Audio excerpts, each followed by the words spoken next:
প্ৰিয় সাংবাদিক বন্ধুসকল, আপোনালোক আটাইলৈ অভিনন্দন জনাইছোঁ। মোকালমোৱা আঞ্চলিক ক্ৰীড়া সন্থাৰ জন্মলগ্নৰে পৰা বৃহত্তৰ বৰক্ষেত্ৰী অঞ্চলৰ ক্ৰীড়াৰ বিকাশৰ কাৰণে কাম কৰি আহিছে। বিভিন্ন ইভেণ্টত মোকালমোৱা আঞ্চলিক ক্ৰীড়া সন্থাই খেলৰ উত্তৰণৰ কাৰণে জন্মলগ্নৰে পৰা কাম কৰি আছে আৰু বিশেষকৈ ফুটবলৰ ক্ষেত্ৰত মোকালমোৱা আঞ্চলিক ক্ৰীড়া সন্থাই গোটেই অসমত এটা সুনাম দখল কৰিবলৈ সক্ষম হৈছে। আমাৰ 85 চনৰ পৰা মোকালমোৱা আঞ্চলিক ক্ৰীড়া সন্থাৰ উদ্যোগত এখন গোটেই অসম ভিত্তিক ফুটবল প্ৰতিযোগিতা আমি অনুষ্ঠিত কৰি আহিছিলোঁ আৰু এতিয়া সেই খেলখন আমি সৰ্বভাৰতীয় পৰ্যায়লৈকে লৈ যাবলৈ সক্ষম হৈছোঁ। আজি কিছু বছৰৰ পৰা আমাৰ এই চক্ৰধৰ ডেকা পৌৰণি ফুটবল টুৰ্ণামেণ্টখন সৰ্বভাৰতীয় পৰ্যায়ত আমি অনুষ্ঠিত কৰি আহি আছোঁ আৰু গোটেই অসমতে আমাৰ এই টুৰ্ণামেণ্টখনে এটা সুকীয়া আসন দখল কৰিছে। এইটো আপোনালোকৰ জৰিয়তে গোটেই অসমলৈকে বাৰ্তাটো প্ৰেৰণ হৈছে। এইবুলিও আমি অহা 15 ছেপ্টেম্বৰৰ পৰা 6 অক্টোবৰলৈকে আমাৰ প্ৰায় 20 দিনীয়া কাৰ্যসূচী লৈ এই টুৰ্ণামেণ্টখন অনুষ্ঠিত কৰাৰ কাৰণে সিদ্ধান্ত লৈছোঁ আৰু অহা 15 ছেপ্টেম্বৰত আমাৰ খেলৰ শুভাৰম্ভ কৰা হ'ব। অসম ফুটবল সন্থাৰ সভাপতি, প্ৰাক্তন অসম চৰকাৰৰ মন্ত্ৰী, আমাৰ অসম চৰকাৰৰ এতিয়া বৰ্তমানৰ বিধায়ক নৱকুমাৰ দলে সেইদিনাখন খেল উদ্বোধন কৰাৰ কাৰণে ইতিমধ্যে সন্মতি প্ৰকাশ কৰিছে আৰু গোটেই ভাৰতবৰ্ষৰ কেইবাটাও আগশাৰীৰ ফুটবল দলে আমাৰ এই টুৰ্ণামেণ্টত যোগদান কৰাৰ কাৰণে ইতিমধ্যে নিশ্চিত প্ৰদান কৰিছে।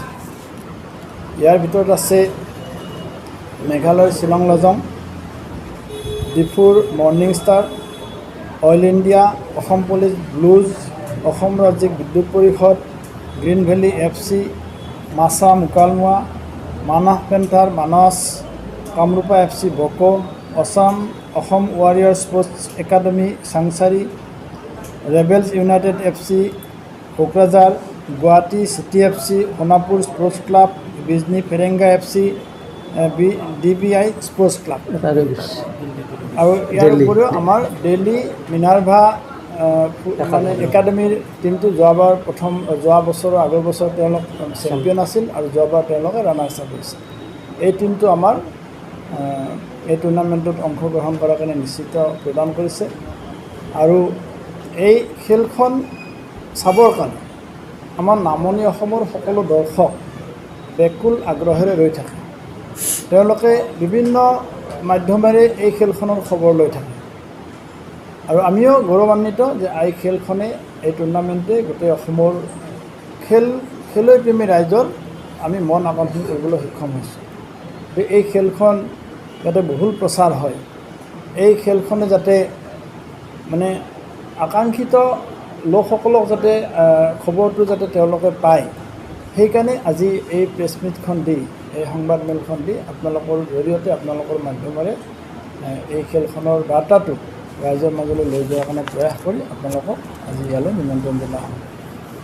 মই আপোনালোক আটাইলৈকে আহ্বান জনাইছোঁ যে মাছাৰ মানে সকলো কাৰ্যসূচী সফল কৰাৰ ক্ষেত্ৰত, সকলো কাৰ্যসূচী ৰাইজৰ মাজলৈ লৈ যোৱাৰ ক্ষেত্ৰত সংবাদ মাধ্যমে আমাক জন্মলগ্নৰে পৰা সহায় কৰিছে। অহা টুৰ্ণামেণ্টখনো এটা বহুল প্ৰচাৰৰ কাৰণে আমি মোকালমোৱা আঞ্চলিক ক্ৰীড়া সন্থাৰ সমূহ কাৰ্যকৰ্তাই আপোনালোকৰ পৰা সেই দিশত সহায় সহযোগিতা কামনা কৰিছোঁ। এতিয়া মোৰ থুলমূল ক'ব লগাখিনি আপোনালোকৰ ওচৰত ব্যক্ত কৰিলোঁ আৰু আপোনালোকৰ যদি কিবা এই বিষয়ে সুধিব লগা আছে সুধিব পাৰে। আমাৰ 16টা দল চুক্তিবদ্ধ হৈছে। 15খন গেম হ'ব 16টা দলৰ মাজত। এইবেলি আমি গৌৰৱেৰে আমি আপোনালোকক জনাবলৈ সুখী হৈছোঁ যে এইবাৰ ফাৰ্ষ্ট প্ৰাইজ 3 লাখ টকা হ'ব আৰু ছেকেণ্ড প্ৰাইজ 2.5 লাখ টকা হ'ব আৰু মই ভাবোঁ আমাৰ বৰদলৈ ট্ৰফিৰ পিছত হায়েষ্ট প্ৰাইজ মানি থকা ফুটবল টুৰ্ণামেণ্ট আমাৰ এইখনে হ'ব। মই এই দিশতো আপোনালোকৰ জৰিয়তে আমাৰ এই বাৰ্তাটো ৰাইজৰ মাজলৈ লৈ যোৱাৰ কাৰণে আহ্বান জনাইছোঁ। আমাৰ জানেতো ইমান এই আগশাৰীৰ টীমবিলাকক তেওঁলোকক অনা নিয়া, তেওঁলোকৰ ফ্লাইটৰ ভাড়া, তেওঁলোকক ইয়াতে ৰখাৰ ব্যৱস্থা, গোটেইখিনি লৈ পেলাইতো মোটামুটি 40 লাখমান টকা আমাৰ খৰচা হয়।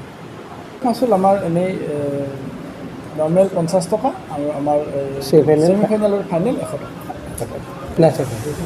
ষ্টুডেণ্টৰ ক্ষেত্ৰত আমাৰ তেনেকুৱা বিশেষ কনচিডাৰৰ ব্যৱস্থা কৰা নাই, কিন্তু আমি সময়ত দেখা যাব যদি তেনেকুৱা কিবা ৰিকুৱেষ্ট আহে আমি বিবেচনা কৰিম। এই সম্পৰ্কে মই এটা কথা কৈছোঁ, আমি ষ্টুডেণ্টৰ কাৰণে আমি আগৰ খেলাবিলাক ষ্টুডেণ্টৰ কাৰণে কনচেশ্যন দিছিলোঁ, কিন্তু দুৰ্ভাগ্যবশতঃ ষ্টুডেণ্টবিলাকৰ টিকেটটোৱে কাটি লৈ যায়, কিন্তু ষ্টুডেণ্ট নাহে, তেওঁলোকৰ ফেমিলি বা কোনোবা কাৰোবাক পঠাই দিয়ে, সেইকাৰণে আমি সেই বস্তুটো বন্ধ কৰি থৈছোঁ এতিয়া।